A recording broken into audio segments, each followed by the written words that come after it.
Iran के संभावित हमलों से इतर इजरायल ने अब अपनी पूरी ताकत लेबनान ऑपरेशन में झोंक दी है। इससे बौखलाए हिजबुल्लाह समूह ने भी अपने हमलों को धार देना शुरू कर दिया है। अपने ताज़ा ऑपरेशन का खुलासा करते हुए समूह ने उत्तर के बाद मध्य इजरायल को तबाह करने की धमकी दे डाली। मैगन डेविड एडोम ने लेबनान से दागे गए रॉकेट से तीरा शहर में घायल हुए लोगों की संख्या बढ़कर 11 कर दी है। इजरायली मीडिया के मुताबिक 2 नवंबर की सुबह मध्य इजरायल में सायरन बजने से कई लोग घायल हुए। मध्य इजरायल में हर्जिलिया, रानाना, कफर शबा और तीरा में हवाई हमलों का अलर्ट सायरन बजा। आईडीएफ ने कहा कि लेबनान से 3 रॉकेट इजरायली एयर स्पेस में घुसे, जिनमें से 2 रॉकेट को हवा में मार गिराया गया, जबकि 1 रॉकेट इजरायल के इलाके में जा गिरा। बताया गया कि तीरा में स्ट्राइक से एक इमारत में कई लोग फंस गए, जिन्हें फायर ब्रिगेड ने कड़ी मशक्कत से सुरक्षित बाहर निकाला।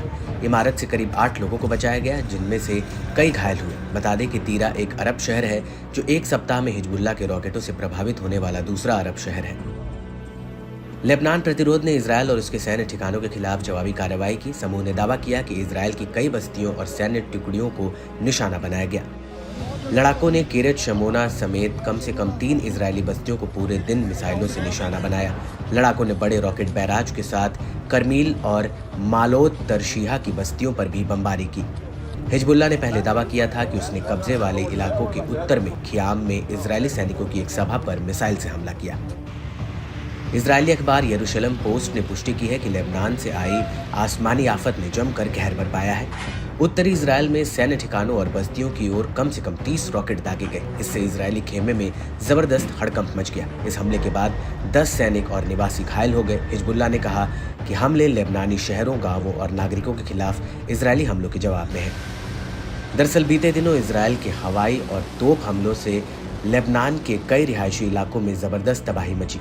दावा है कि बड़ी संख्या में लोग हताहत हुए। लेबनान के स्वास्थ्य मंत्रालय ने बताया कि बालबेक हरमेल इलाके में इजरायली हमलों में कम से कम 10 लोग मारे गए, वहीं 2 दर्जन से ज्यादा लोग घायल हुए। बताया जाता है कि हताहतों में से ज्यादातर लोग अमजा गांव के हैं। इसके अलावा दक्षिणी लेबनान के टायर शहर पर भी इजरायल के हमले जारी हैं, जिसमें एक लेबनानी की मौत हुई और एक घायल हुआ। लेबनानी अधिकारियों की माने तो 1 नवंबर के हमलों में लेबनान भर में कम से कम 50 लोगों की जान चली गई। इसके चलते हिजबुल्लाह इजरायली सैनिकों को निशाना बनाकर जवाबी कार्रवाई के साथ हमलों को करारा जवाब दे रहा है।